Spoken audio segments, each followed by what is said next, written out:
Yanarak kül olsam yine de senden ayrılamam. 1000 yıl yaşasam yine sana doyamam.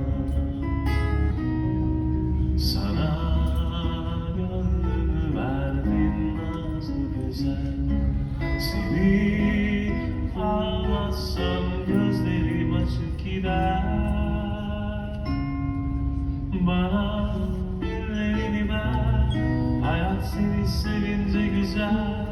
Yoluna adadın ömrümü ben, gel karşıma güzel.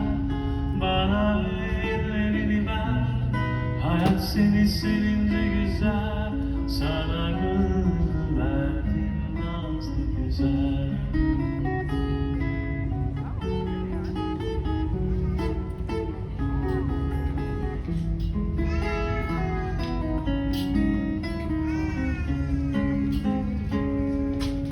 Bağırsı gibiydim senden önce, bak pervanelere döndüm seni görünce.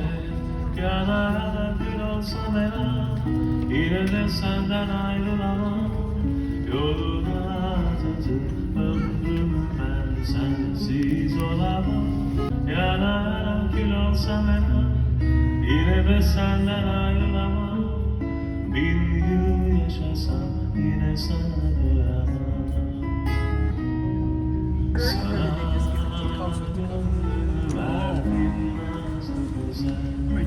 Seni almazsam gözlerim açık gider. Bana elini ver, hayat seni sevince güzel. Yoluna adadım ömrümü ben, gel karşıma güzel. Bana elini ver, hayat seni sevince güzel. Sana gönlümü güzel.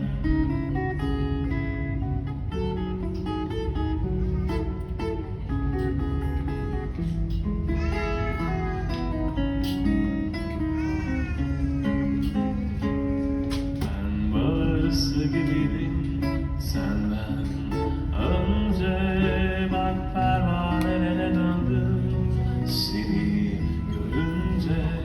Yanara gül olsam yine de senden ayrılamam. Yoluna adadım ömrümü ben, sensiz olamam. Yanara gül olsam yine de senden ayrılamam. 1000 yıl yaşasam yine sana doyamam. Sana gönlümü verdim nazlı güzel. Seni almazsam gözlerim açık gider. Bana ellerini ver, hayat seni sevince güzel. Yoluna adadım ömrümü